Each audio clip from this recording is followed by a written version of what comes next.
సుబ్రహ్మణ్య లోకాన్నే పొందుతారు అంటారు. అంత శక్తివంతం. ఇది శ్రీరామాయణంలోనే అత్యంత శక్తివంతమైన పరమాద్భుతమైనటువంటి ఘట్టములలో ఒకటి.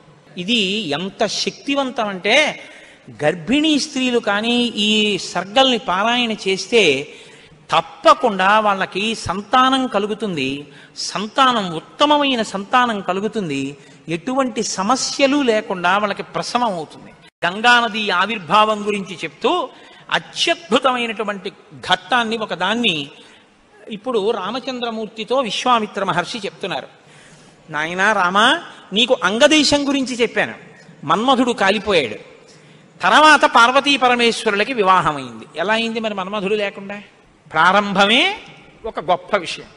అందరి మీద బాణాలు వెయ్యాలి అంటే చేతిలో చెరుకు విల్లు 5 పుష్ప బాణాలు పట్టుకుని బాణాలు వేసేటటువంటి మన్మధుడు నేను బాణాలు వేసి అందరిలోనూ కామ ప్రచోదనం చెయ్యగలనన్న అహంకారంతో అదే పుష్ప బాణాల్ని తీసుకెళ్లి పరమశివుడి మీద కూడా వేసి ఆయన మనసు కదిపి పార్వతీదేవి యందు అనురక్తుడయ్యేటట్టు చెయ్యగలననేటటువంటి అహంకార బుద్ధితో ఒక్క బాణాన్ని తీసి ప్రయోగించడానికి సిద్ధపడేటప్పటికే బహిర్ముఖుడైనటువంటి పరమశివుడు కనుతెరిచి చూసి తన మీదే బాణ ప్రయోగానికి సిద్ధపడుతున్న మన్మధుడి మీద ఆగ్రహం చెంది 3వ కన్ను తెరిస్తే భస్మ రాశి అయి మన్మధుడు కింద పడిపోయాడు.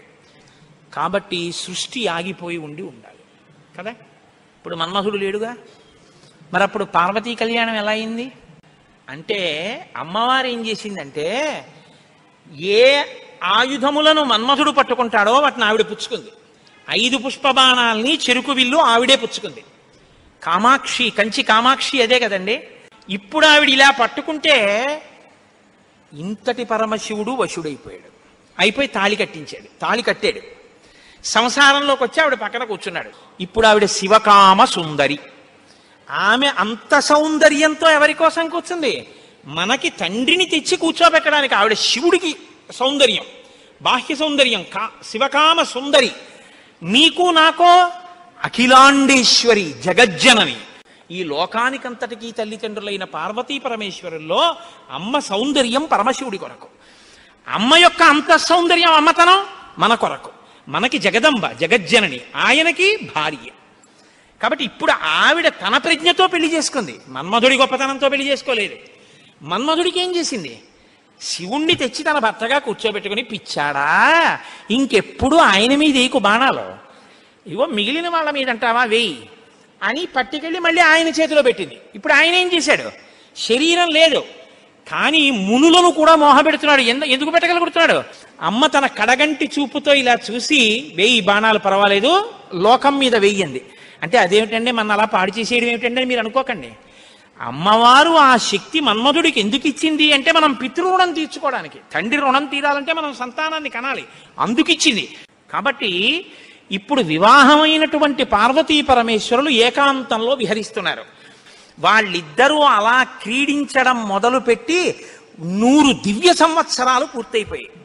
వాళ్ళిద్దరూ ఏకాంతంలోంచి బయటికి రాలేదు, వాళ్ళకి బిడ్డ పుట్టలేదు. దేవతలందరూ కలుసుకున్నారు. పార్వతీ పరమేశ్వరులు ఇద్దరూ కనపట్టలేదంటే కొత్తగా పెళ్ళయింది కదా, 100 దివ్య సంవత్సరాల నుంచి విహారం చేస్తున్నారు.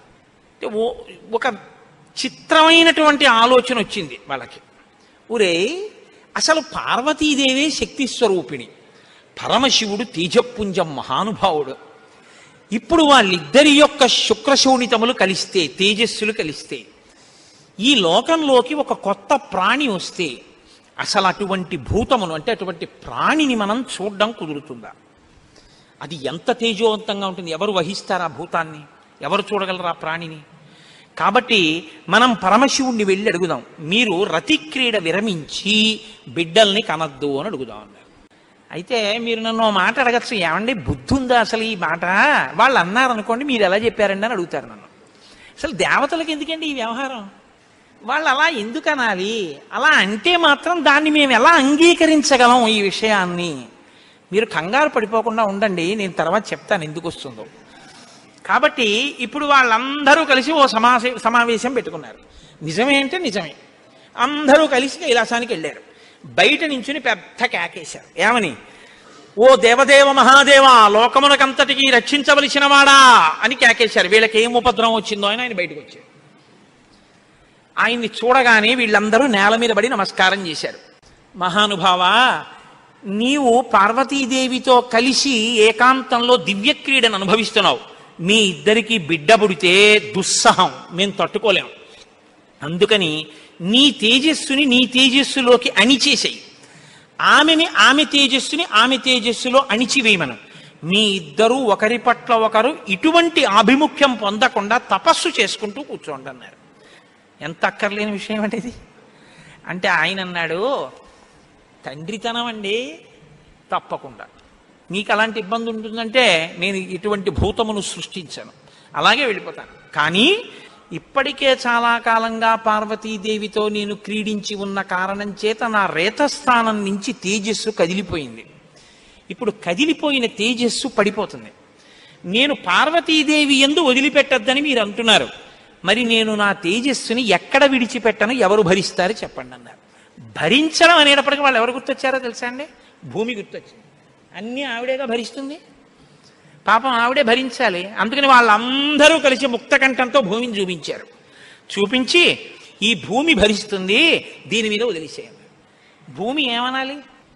అదేమిటయ్యా, ఆయన భార్య యందు ప్రవేశపెట్టబడవలసినటువంటి శివతేజస్సు నా మీద ఎలా విడిచిపెడతాడు? నేనెలా స్వీకరిస్తాను? భూకాంత, ఆమె స్త్రీ, భూదేవి నాలోకి ఎలా ప్రవేశిస్తుంది? శివవీర్యం దోషం అవుతుంది కదా, నేను పుచ్చుకోను అనాలి. ఆవిడ సంతోషించింది. శివవీర్యం నాలో ప్రవేశించడం అంటే అదృష్టం కదా అనుకుని తప్పకుండా పుచ్చుకుంటానని అనేటప్పటికీ పరమశివుడు ఏం చేశాడంటే ఆయన తేజస్సుని భూమి మీద వదిలిపెట్టేశాడు. అది ఉత్తర క్షణం భూమి అంతటా పాకేసింది.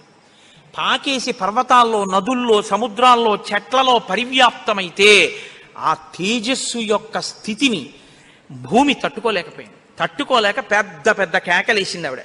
నా ఒళ్ళు మండిపోతోంది, దగ్ధమైపోతోంది నా శరీరం అంతా, శివవీర్యాన్ని నేను భరించలేకపోతున్నాను, దాని శక్తి నేను తట్టుకోలేకపోతున్నాను, కాబట్టి నేను విడిచిపెట్టేస్తాను, నాలోకి వచ్చిన వీర్యాన్ని దేనిలోకి విడిచిపెట్టను అని అడిగింది ఆవిడ. ఇప్పుడు దేవతలందరూ ఒకరి మొహాల్లో ఒకళ్ళు చూసుకుని అన్నారు, ఒళ్ళు మండిపోతోంది తట్టుకోలేనన్నావు కాబట్టి ఎవడు మండిస్తాడో వాడిలో వదిలేయన్నారు. అంటే అగ్నిహోత్రులో వదిలేయమన్నారు. అంటే ఇప్పుడు ఆవిడేం చేసింది? తనలో పడినటువంటి శివవీర్యాన్ని అగ్నిహోత్రుల్లోకి వదిలిపెట్టేసింది. ఇదంతా రెప్పపాటు కాలంలో జరిగిపోయింది. పెద్ద పెద్ద అరుపులు, కేకలు, ప్రార్థనలు, హడావిడి. బయటికి వెళ్ళిన శివుడు లోపలికి రాలేదు. అమ్మవారికి అనుమానం వచ్చింది, ఏం జరిగింది అని. పార్వతీదేవి బయటికి వచ్చింది. బయటికి వచ్చి ఏం జరిగిందని అడిగింది. మేమందరం ఇలా ప్రార్థన చేశామమ్మా, మీ ఆయన తేజస్సు భూమిలోకి విడిచిపెట్టాడు, భూమి తట్టుకోలేక అగ్నిలోకి విడిచిపెట్టింది అంది. మీ ఇద్దరికీ సంతానం కలగకుండా తపస్సు చేసుకోమని కోరిక కోరామమ్మా అన్నారు. ఆవిడంది, ఏ ఆడదైనా అమ్మ కావద్దంటే ఒప్పుకుంటుందండి? ఎర్రబడిన కళ్ళతో అమ్మవారంది, అక్కరలేని విషయంలో జోక్యం చేసుకున్నారు. మీరు చెప్పకూడని మాట చెప్పారు, నన్ను తల్లిని కావద్దు అని శాసించారు, నాకు బిడ్డలు పుట్టకూడదు అని వరం అడిగారు. నాయందు ప్రవేశపెట్టబడవలసినటువంటి శివవీర్యాన్ని భూకాంత యందు ప్రవేశపెట్టారు. కాబట్టి నేను మీకు శాపం ఇస్తున్నాను, ఇక నుంచి మీ భార్యల వలన మీకిక సంతానము కలగకుండుగాక, ఇక నుంచి దేవతలకి సంతానం ఉండదు అంది. అందుకని ఏమంటే ఎప్పుడూ 33 కోట్లైనా ఇంకా పిల్లలు మనవలు ఉండరా అంటే ఉండరు. పార్వతీదేవి శాపం ఆగిపోయింది, దేవతల యొక్క సంతానం. ఇప్పుడు ఆవిడ భూమి వంక తిరిగింది. నువ్వు స్త్రీవి కదా, నా భర్త యొక్క తేజస్సుని నేను పట్టవలసింది నువ్వెలా పట్టుకున్నావు, నువ్వెలా స్వీకరించావు నా భర్త తేజస్సుని? ఆవిడ్ని శపించింది. నువ్వు ఒక్క రూపంతో ఉండవు, భూమి అని పిలవబడినా నీకు అనేకమైనటువంటి స్థితి కలుగుతుంది. ఒక చోట చౌటు నేల, ఒక చోట నల్ల నేల, ఒక చోట ఎడారి, ఒక చోట పంట పండే నేల. ఇలా నువ్వు రకరకాలుగా అయిపోతావు. అంతేకాదు, బహుభార్య భవిష్యసి, నీకు ఒక్క భర్త ఉండడు. నీ భర్త కానివాడి వీర్యం నువ్వు పుచ్చుకున్నావుగా, నీకు ఇంకా ఎంతమంది భర్తలో లెక్కుండరు. అందుకే రాజ్యాన్ని పాలించిన వాడందరూ భూమిపతులే. ఎంతమంది ఆవిడికి భర్తలు లెక్కలేదు. కారణం ఏమిటంటే పార్వతీదేవి శాపం.